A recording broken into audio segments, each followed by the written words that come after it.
Lakini ukiambiwa unapa ndio mwelekeo tunafaa kufuata.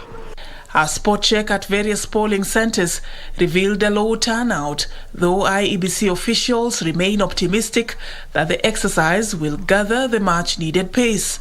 We are hoping for more numbers. We know people will watu acha kungoja last minute, wakuje tu sahi mapema so that it will be easier also for the clerks. Because from day one, the number has been rising every single day. The second phase of the exercise, which ends on February 6, 2022, targets 4.5 million new voters. Meanwhile, a section of religious leaders under the Dialogue Reference Group have cautioned political leaders against propagating hate speech ahead of the 2022 general election. The convocation has followed the widespread impunity manifest by political actors as they engage early campaigns. Cases of hate speech, incitement and violence are increasing. If this trend is not stopped forthwith, the political actors will foment violence before, during, and after the 2022 elections. The clerics also want the government to urgently address the deteriorating state of security in certain parts of the country. The violence in Lamu in mind, Laikipia, Kerio Valley, Marsabit, Samburu, Isiolo, and the dozens of bodies retrieved from River Yala and other places are a pointer to this. We will seek to meet the Cabinet Secretary for Interior to discuss the security arrangements before, during, and after the elections.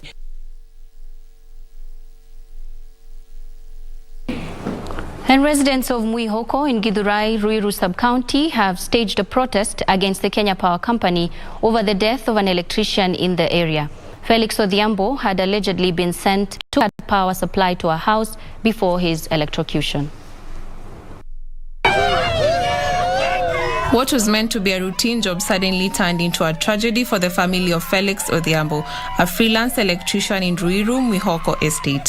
Felix had allegedly been assigned to assist a colleague disconnect a house nearby from power supply. Alikuja kwa nyumba, kaniambia nimsaidie pikipiki, ameitwa na Mtua. Mtua ni mwenyewe anafanya naye kazi ya Kenya Power. Nikampea funguo, akachukua pikipiki akakuja hapa.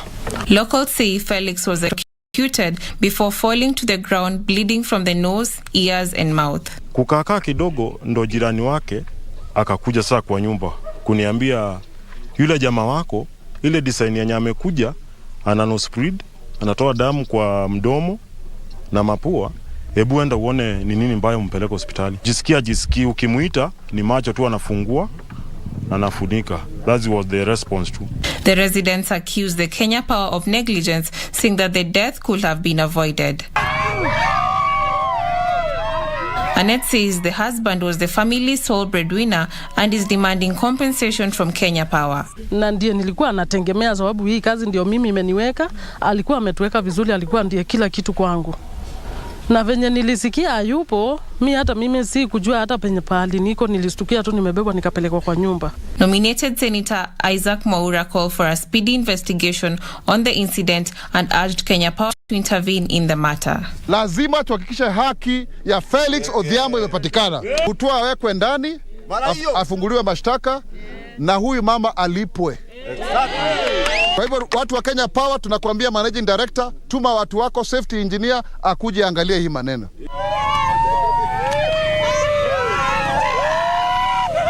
And on matters education, at least 5 abandoned infants have been rescued by the Children's Office in Aloe County. The Children's Office has subsequently appealed to parents who have challenges in raising their kids to visit the office instead of abandoning them at dangerous places. 5 children have been rescued by Narok County Children's Office after being neglected by their parents at various destinations in the county. According to County Children Officer Pilot Haimba, 2 newborn babies were rescued this week, while 3 others were rescued on diverse dates a fortnight ago. The latest incident involved a newborn child who was abandoned near the New County Referral Hospital gate on Tuesday night. Watoto wanatupwa na wakiwa wanatakana wakiwa na wazazi wao. Na tunaona jambo lenye linachangia sana ni wale watoto wenye wanapatikana kama wazazi wachajipanga. Khaimba said the baby is currently admitted at the Narok County Referral Hospital, where the doctors have confirmed that he is in good condition. Kwa hii wiki tumepata watoto wawili wale wenye wametupwa wakiwa chini ya wiki moja, na hawa watoto kwa saizi wako kwa hospitali.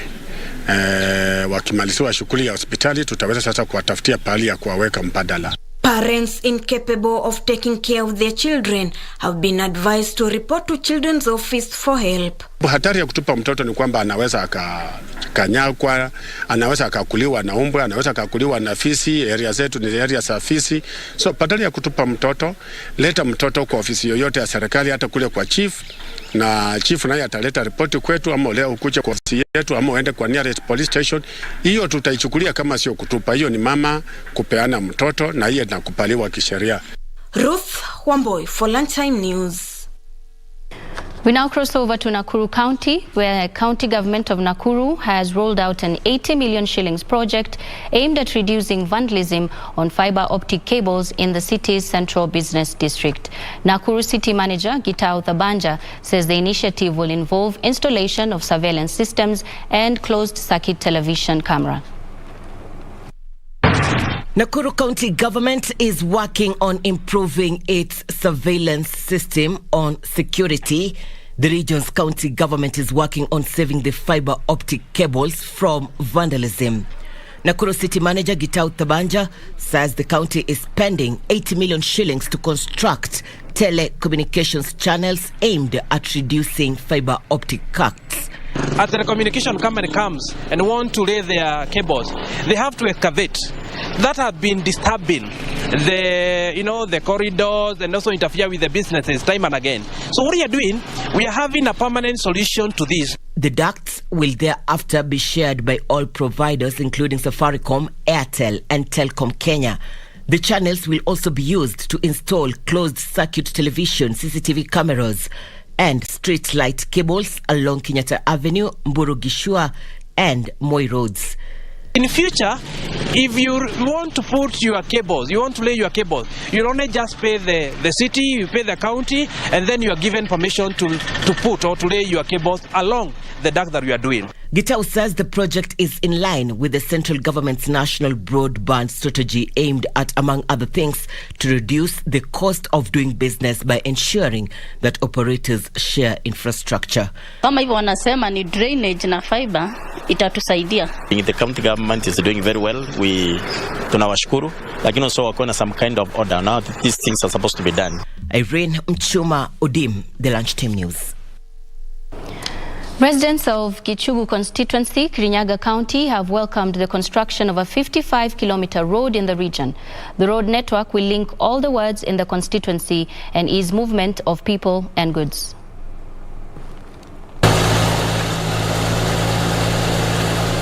Gichugu Member of Parliament Robert Githinji says the road, which has for a long time been impassable, will boost the agricultural activities in the area. Hii barabara ni kilomita 53 na kulingana na zile makaratasi tumepewa na ministry, ile budget imepewa, itagharimu takriban shilingi bilioni 2. Kwa hivyo ni mradi mkubwa na utaweza kusaidia wakaaji wa Gichugu kwa njia kubwa sana. He called on the contractor to consider recruiting local human resource. Njuki, Ward Member of County Assembly Frederick Ndambiri Fundi, lauded the national government for the project, urging locals to work closely with the contractor. Tumeongea na site engineer na tumejadiliana naye na tumesikizana. Vijana wetu wa Jokene lazima wajumuizwe pale kazi inatakikana. So vijana wetu wajitahidi, na ni vizuri tumeongea tena na yeye, amesema raw materials, ukiwa ni pale mnajua mara mwiko Jokene ni vizuri msikizane na yeye ili material mingi za zenye zinataka kutengeneza hii njia zitoke huko Jokeni, watu wetu wapate pesa na wapate kitu kwa mfuko.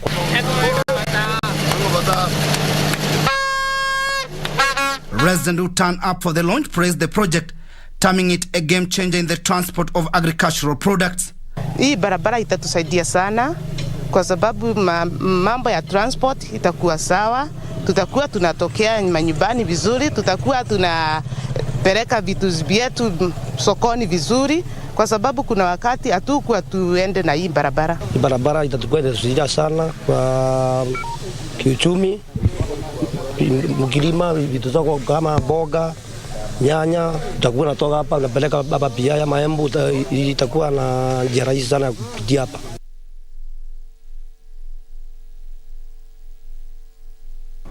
And poor turnout continues to characterize voter registration exercise in Kiambu County on the 5th day of mass registration by the National Electoral Body. Githunguri Sub-County Registration Officer Hanson Mugo says his area of jurisdiction, 300 voters have registered in a zone of 600,000 eligible voters.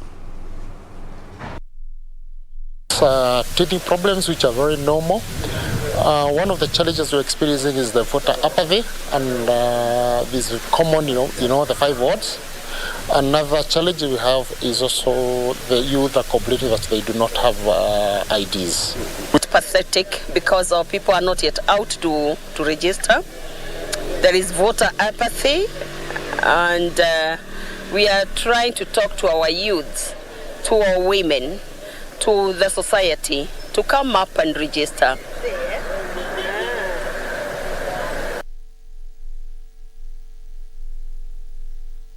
And in Meru County, the Meru County government and Eden Reforestation have signed a memorandum of understanding to plant 3.8 million trees by the year 2030. According to Meru Governor Kiraitu Murungi, the county has already gazetted a number of hills and will benefit from the campaign. The county government is working with Kenya Forestry Research Institute to get the right seedlings. This is in line with the county's Vision 2040 of ensuring at least 30% forest cover in the region. So forestry, comparative level compared to the other counties, because I think they're trying to achieve a national average of 10% tree cover in the country. Meru, we are around 18%. We have so much in common. We're standing together, looking towards the same vision, looking in the same direction, and willing to walk with each other as we try to accomplish those things. And just, I think we can go far. And it seems you have a very capable and excited and very competent team. We have a vision of establishing a nursery in every ward, and we have 45 wards.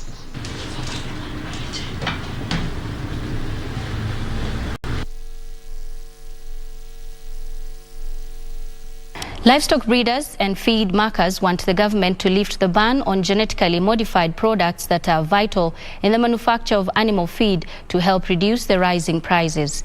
The millers have to that effect called on the Ministry of Agriculture to investigate the high import costs and lift the ban.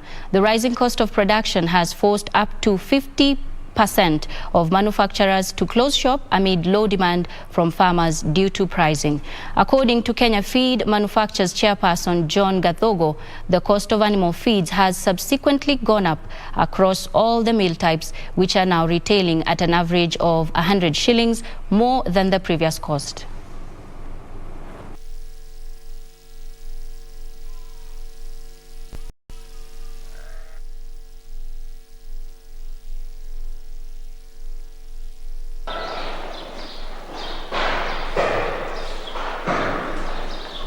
Whatever we are getting regionally, that is Uganda, Tanzania, Malawi and Zambia, is non-GMO, but is not available.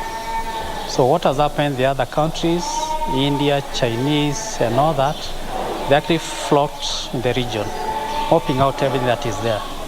So Kenyans, we are left suffering, and the only way we can actually get materials to produce our feeds is from the global space. During the COVID, The schools were closed. Hotels, who are our best customers, they closed. So during that time, we even lost cows because we are not feeding them properly. So we incurred problems with mastitis and other diseases. A bag of maize, which has been going for about 2,500, is now going for about 3,400 and still going up. And we don't see any solution at the end of this all. The same to soya. Soya, last year we were buying at around 60 shillings, is now about 120 shillings and not available.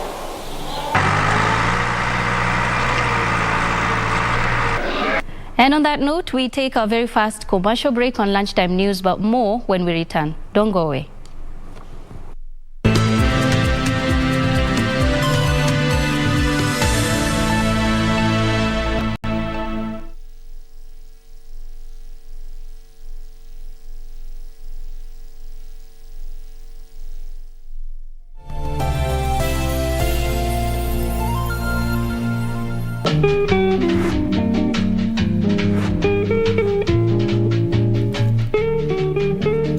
Mchezo bwana, nani alikuwekea hiyo pondi? Ni Mikaeli. Unasikia? Nakuuliza wewe, ni lini ulianza kukula mtoto yangu lini? Namkula yeye ni sakura, namkula yeye ni sakura. Nipige saa hii, nipige. Mimi nakwambia tu sijakula, unaninusa mdomo, unaninusa. Sasa unanusa mdomo ndio ufanye nini? Mimi Maki. Si ndio? Na madaktari ni watu wa KWS. Kwa sababu yeye mwenyewe na kiongozi yake hawezi ona huyo mtoto ni kama aligwara na taiga. Anamuzika kama nani wewe? Mtoto kwa nini anatudanganya mtoto? Ni yangu.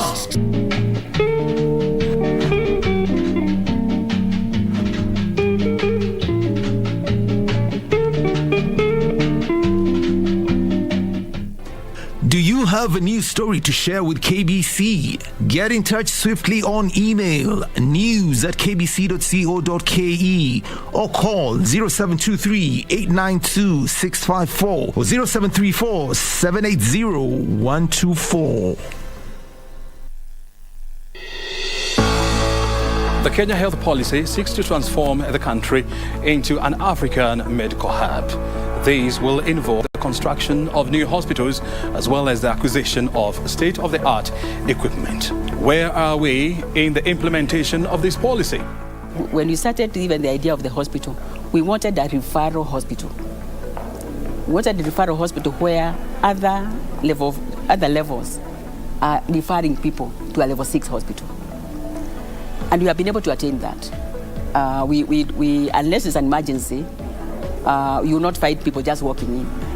This week on Inside Government, we talk to the chairperson of Kenyatta University Teaching, Referral and Research Hospital, Professor Olive Mugenda, on how the policy is being implemented and how the hospital is helping in the implementation of the same, right here on KBC Channel 1.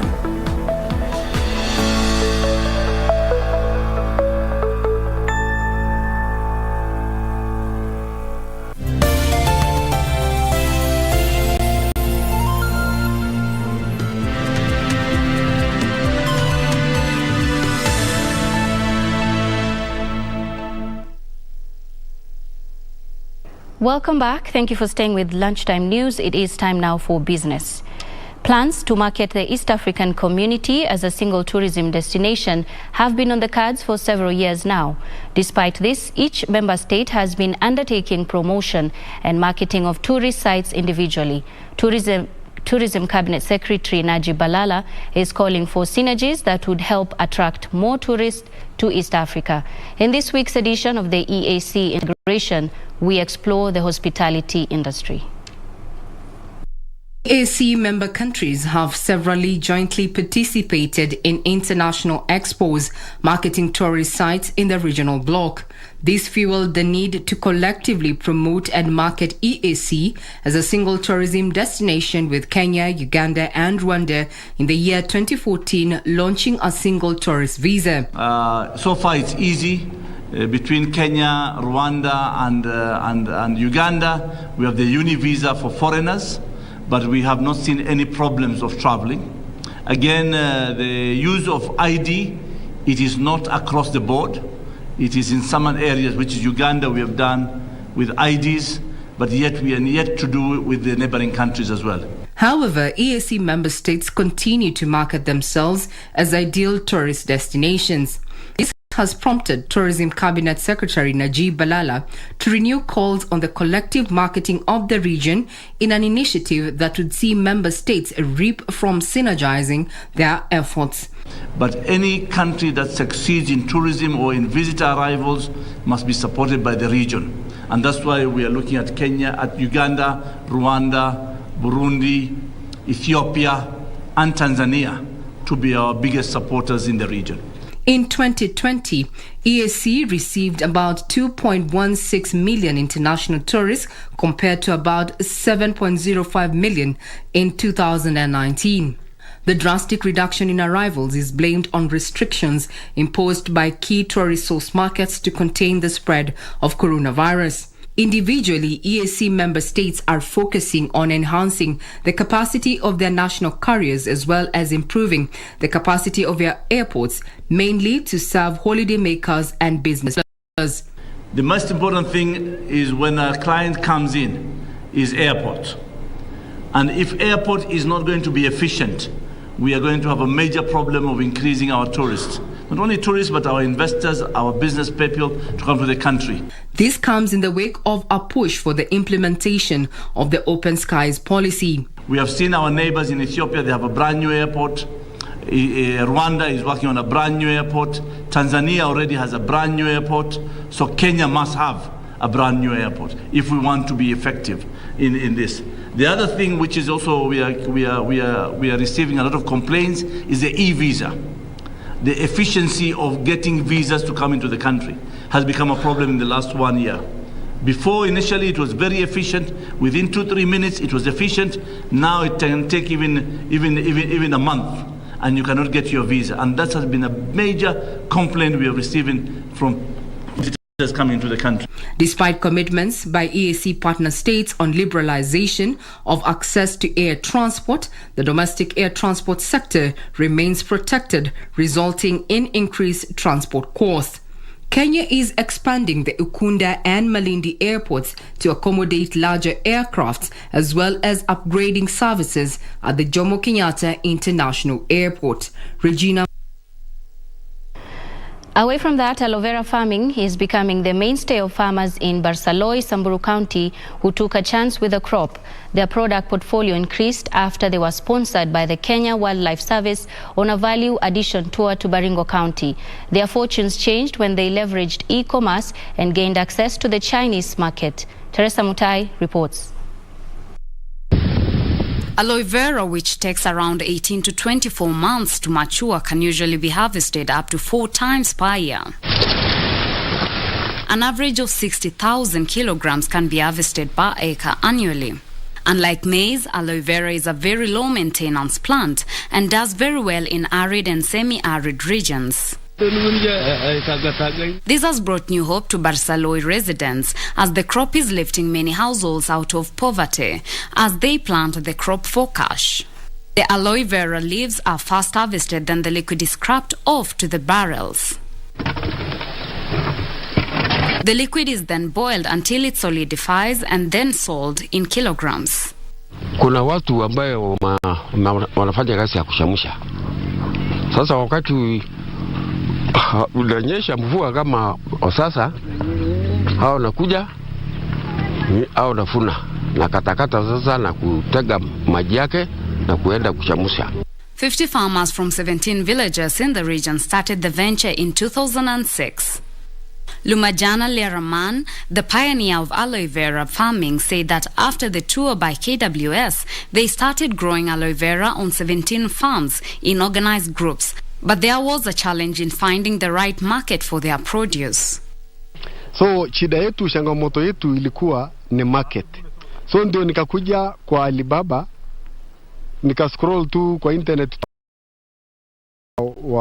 watu wote wenye anakuanga dealers wa aloe, nika contact hawa. Sasa hivyo mpaka sasa market ikaanza kufungua. In 2020, they got more demand from the Chinese companies and sold up to 30 tons of aloe vera. He urged more residents to join the venture in order to produce enough for export.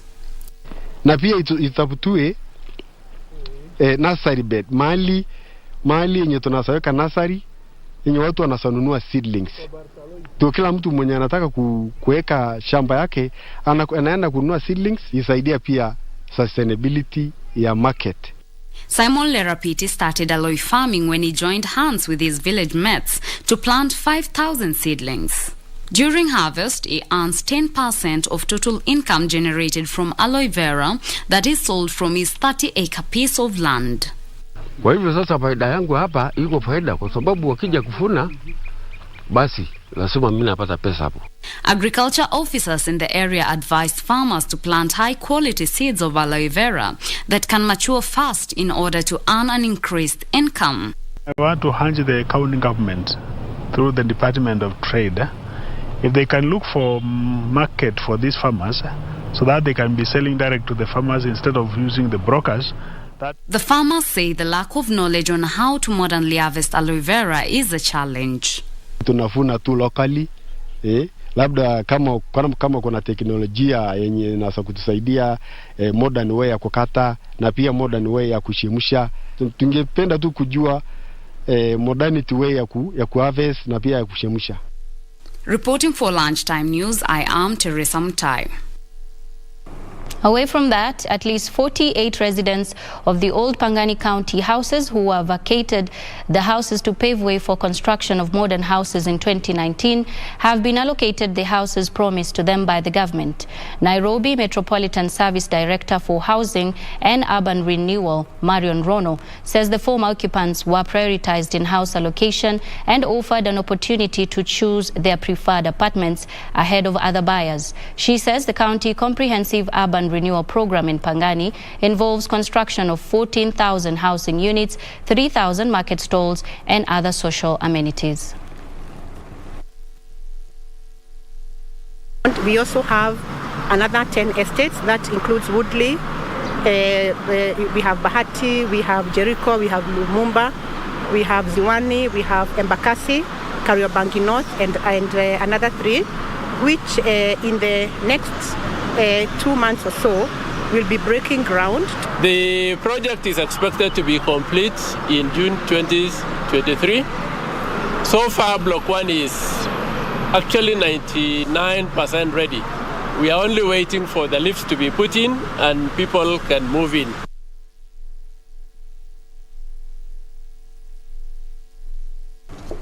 And now we want to take you to Migori County, where CS Musheru is currently speaking. Let's listen into that. How many of you are from Migori County? Many? Maybe about 10%. I know for sure none of you voted for the president. Sindio? 2017, and I think it's my friend here, Junet, you blocked the county for IBC coming to vote. Munakumbuka? There were 4 counties that I think they're still waiting for the election. Sinikweli? Because at that time, vita ilikuwa juu kabisa. It was very serious. So why did I come today? Other than making sure that it's continuation of what we started in Nairobi. It's that today I am here with Mheshimiwa Junet and even Mheshimiwa from Kuria West here. And nobody is complaining. County Commissioner is relaxed, he's taking notes. If this was 2017, it would have been a very different experience. In fact, we would never have landed here, leave alone the car. Sinmunajua. But now we can.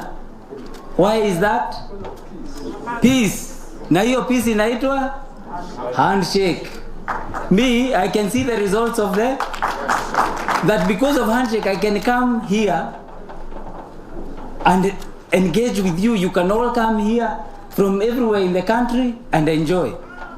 And since we were lucky to fly over, I have seen a lot of development. Mheshimiwa is telling me, unaona ile barabara ile? That is handshake. Because when you have peace, you are able to reason. Hata anasema hata airstrip iko.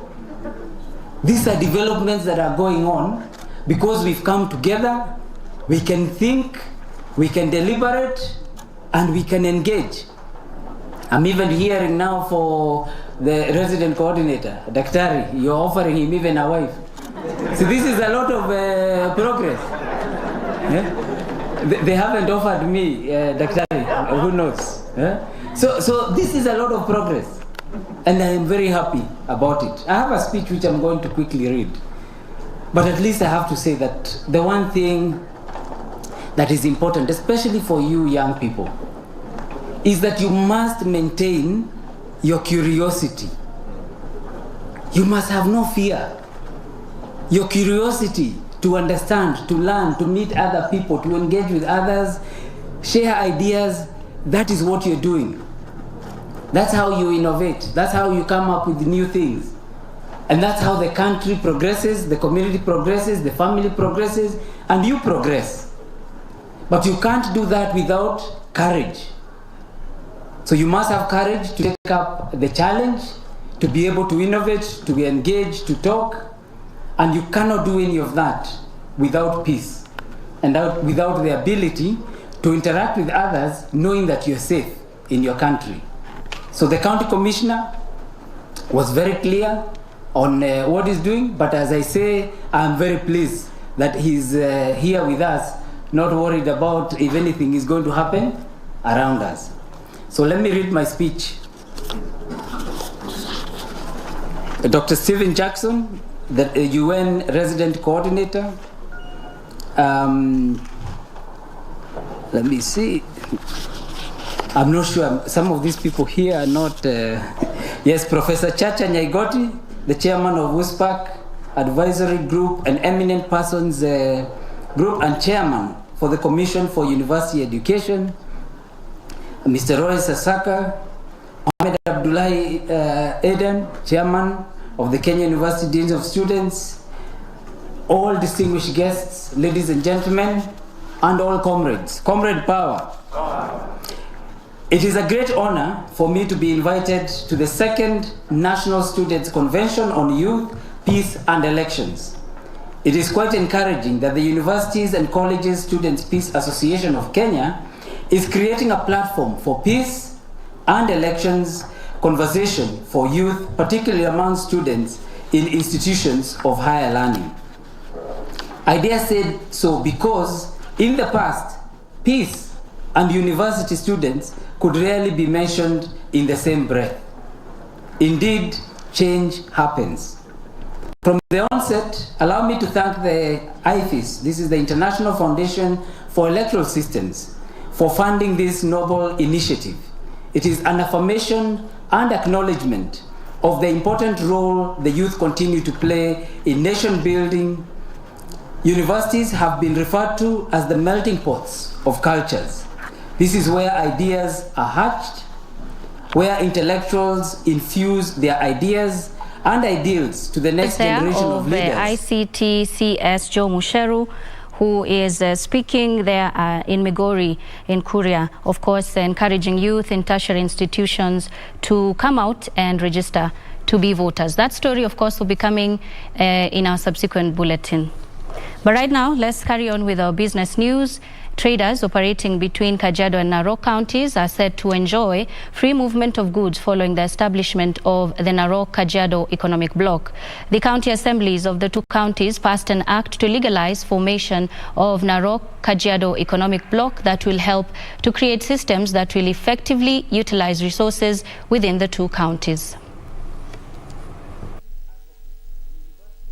Narok and Kajiado counties share similarities in cultural values, tourism resources, and agriculture. With the formation of the economic bloc, residents will enjoy an inter-county one-stop shop to facilitate free movement of goods. The bloc is meant to create systems and frameworks that will ensure collaboration in policy formulation, resource mapping and management, marketing and branding strategies, and access to credit for increased investment. The bloc will also seek to empower vulnerable groups, create value addition strategies, and the cohesion and integration of communities. Leaders from the two counties say there is need to focus on value addition as the next critical tool for economic empowerment to the region. The Assembly able representation here that we really consider proper financing for this economic bloc. It is true that many partners will come in. But we also must feel the pinch of ownership, and we must realize that it is actually ours. But most of the time, because we don't add value to most of the products that we have, we find that our people do not benefit as required from the resources that we have. And NACAIB coming into place goes to show that in the coming years, our people will immensely benefit from the resources that we host.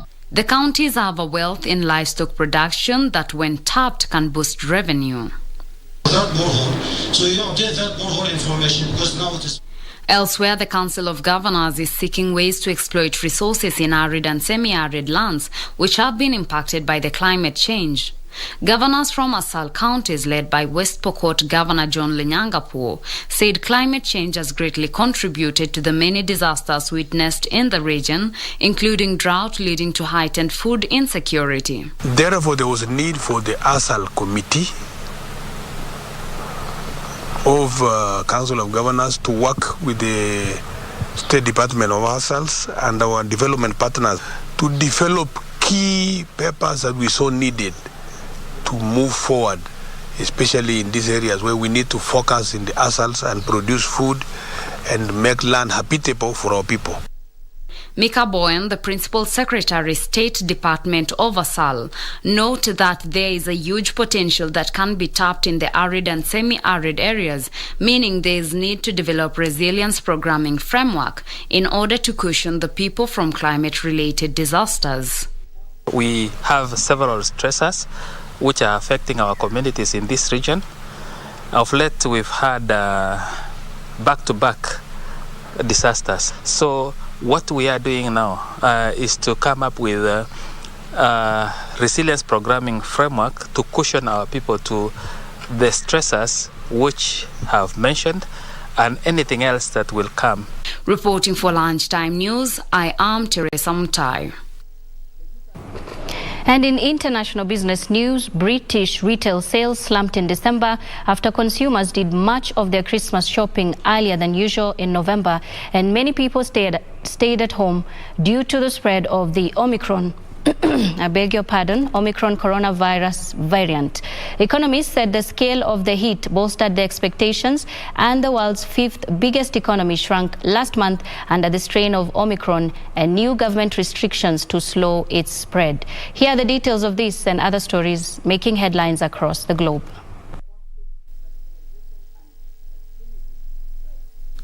Sales volumes in Britain fell by 3.7% from November, the biggest fall since January of last year, when the country was under a coronavirus lockdown. Compared with December 2020, sales volumes were down by 0.9%. The Office for National Statistics said retail sales remain stronger than before the pandemic, with over a quarter of sales now made online. Economists say the surge in Omicron cases in the run-up to Christmas may have caused the economy to shrink by 0.5% in December, or possibly more. Retail sales are expected to recoup the hit between January and March as the government lifts its COVID restrictions. Meanwhile, the volcanic eruption and tsunami on Saturday cut communication lines between Tonga and the rest of the world. But the country's largest telecom company says it now has a satellite link for international calls. Digicel has confirmed that limited international calling capabilities have been restored in Tonga, and that it is working on improving capacity. The telco CEO said the capacity can allow up to 200 calls at the same time, adding that many families have been talking with each other for a long time. There have been 2 breaks in the underwater cable, which is so critical for communications and the internet in Tonga. The CEO said it could take up to 4 weeks to repair them. Finally, Toyota has warned customers in Japan that they will have to wait for up to 4 years to take delivery of its new Land Cruiser SUV. The world's biggest car maker says the delay is not related to the global chip shortage or the supply chain crisis. However, it refused to comment on the reasons behind the long delivery time. Toyota says it is slowing production at up to 11 plants in Japan due to rising COVID-19 infections among its workers and at parts suppliers. There has been strong demand for the new model of the Land Cruiser, and that Toyota is considering ramping up production in the medium and long term. Launched in 1951, the Land Cruiser is Toyota's longest-selling vehicle. And in the local scene, school head teachers in Kaloleni, Kilifi County have been warned against accepting books which have not been approved by the Ministry of Education and that do not comply with the new school curriculum.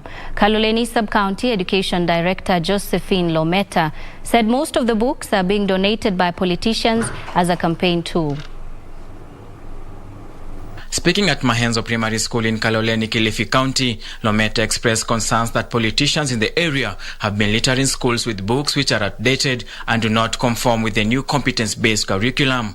Usikubali uchukua vitabu ambavyo havijahalalishwa na KICD kupitia kwa Ministry of Education. Kaloleni Member of Parliament Paul Katana called on the Ministry of Education to take a lead role in controlling what is distributed in schools. Kaloleni Assistant County Commissioner Anne Kinyanjui has in the meanwhile urged politicians to sensitize the locals against killings of the elderly, which is becoming a security issue. Uende waambie wale wabaya wale kwamba wazee tumesema waishi, waachwe waishi. 366 wasichana 377. Watch, Speaker of the National Assembly Justin Muturi has told of presidential aspirants who have been implying that Mount Kenya region is slotted for the deputy president in the upcoming elections. Speaking while addressing Democratic Party grassroots delegates in Juja town, Muturi dismissed claims that he was warming up to join the United Democratic Alliance as a possible running mate to Deputy President William Ruto.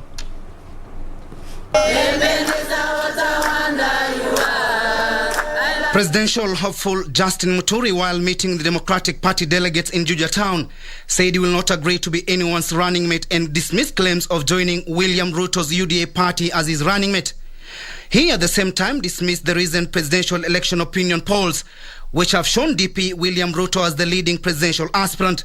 I think let everybody have the freedom and the liberty to market themselves unhindered. I personally condemn violence, political violence in the strongest terms possible, and call upon the security agencies to be on the lookout, especially at this time as we head towards the penultimate date of 9th of August. But more importantly, during this period, let there be fairness, let everybody be accorded the respect that they deserve. Nobody should be prevented from marketing themselves in any corner of this country. Elsewhere, a section of Busia residents have cautioned the ODM leader Raila Odinga against unpicking any aspirant in the county. The residents allege that they are signs to endorse Busia women rep Florence Mutua as the Busia gubernatorial candidate in the upcoming ODM April nominations. Last time, the mistake you did is the same mistake you want to do here in Busia. Na sisi kama watu wa Busia raundi hii tunataka kuonyesha ya kwamba hatutakubali wewe nyinyi mnakutana watu wachache na mnatuchagulia kiongozi wetu wa hapa Busia. Mnaweza jifungia kwa nyumba watu watatu na mnaamua kwamba ni fulani anaenda kupewa certificate. We are warning you. We are not tolerating this nonsense anymore. Tumepata uongozi mbaya kwa watu kujifungia kwa nyumba na kusema kwamba fulani anato. Tunajua wakazi wote wa Busia wako na equal opportunity ya kupata nomination kwa chama cha ODM. Kitu ambacho ndugu zetu walisahau ni kuwa chama cha Busia haitaji direct nominations kwenye chama cha ODM. And finally, wrangles have hit the UDA party nomination exercise in Laikipia East after a section of aspirants claimed they were not involved. The aspirants dismissed a meeting called by area member of parliament Amit Dedi, who they claimed endorsed some aspirants allied to him. Hatutaki chama hiki chetu cha UDA kiharibiwe jina, kiharibiwe sifa. Maana chama hiki watu wamekiamini kwamba ni chama cha watu. Ni chama cha hasla. Kwa hivyo kikiwa ni chama cha watu, ni chama cha hasla, hakuna njia nyingine ambayo itakuwa kwamba tumeanza kutumia dictatorial tendencies. Sisi si watu ya kupangwa, sisi si watu ya kusturiwa, sisi si watu ya kusturiwa. Sisi ni Wanakenya, tuko na haki yetu, tunajua sisi ni wa Samayo Ruto, na hakuna kura ya mtu anabebea, abebe yake, aache kutusumbua. So respect wanawake kwa haki na dhati, na tuokuogopi, tuko kwa field kama wamama. We are supporting wale wamama wote wamesimama, na musitishike wamama wenye wamesimama. Timothy Kipnoso for Lunchtime News.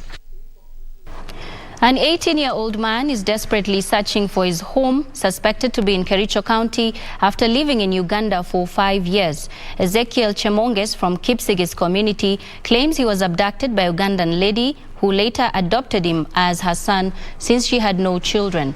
He alleges that he was then taken to Uganda by the said lady, where he lived until recently.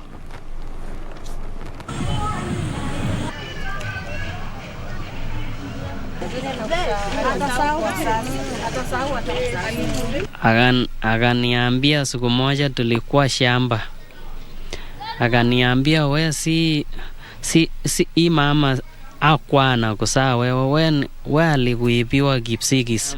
Nikaambia yeye Kipsigis wapi? Akasema sijui, hata sielewi mzuri ni wapi, sababu yeye alikuwa ananiambia. Na mimi nilikuwa naye najua ni nyumbani ni Kipsigis, sababu alinipitishia majani chai. Anasema alipata accident na akawachwa peke yake. So baada ya hiyo jamii ya yule mama wakaambia aondoke kwa sababu hapo si kwao, yule hakuwa mama yake. Huyu kijana akaniambia kuna askari jirani pale aliambia huyu mama, aliambia kwao ni Kipsigis kule Kenya, na alikuwa amemchukua akuwe mtoto wake. Kijana, kusema ukweli imeniuma sana kama mama, kwa sababu hata mimi niko na watoto na sijui next inaweza happen kwa watoto wangu, na mimi najaribu kuambia mama wenzetu tafadhali tuelimisha watoto wetu wakiwa wadogo, hata tujaribu kuwaambia vile tunaitwa, kuwafunza mimi naitwa nani na baba anaitwa nani, ili hata mtoto akitoweka ama akipotea aweze kukumbuka baba yake jina na mama yake jina na hata mahali ambapo tunaishi. So any family in Kipsigis or the tea growing areas of Kipsigis land who might have lost a young person, a juvenile, then you can contact the OCS at Kericho Police Station, where we have transferred this Ezekiel Chemonges. Ezekiel Chemonges now is 18 years and is really looking for his roots, looking for the parents.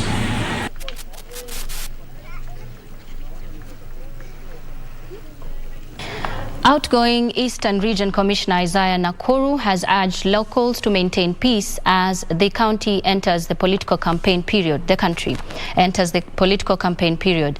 Nakuru said peace and stability was the main pillar for any meaningful development in any country. Sure that we have a peaceful country. We have a peaceful country before elections, during election and after elections. I'm looking forward to work with the wananchi of this area and the leaders so that we can move this county, this region forward.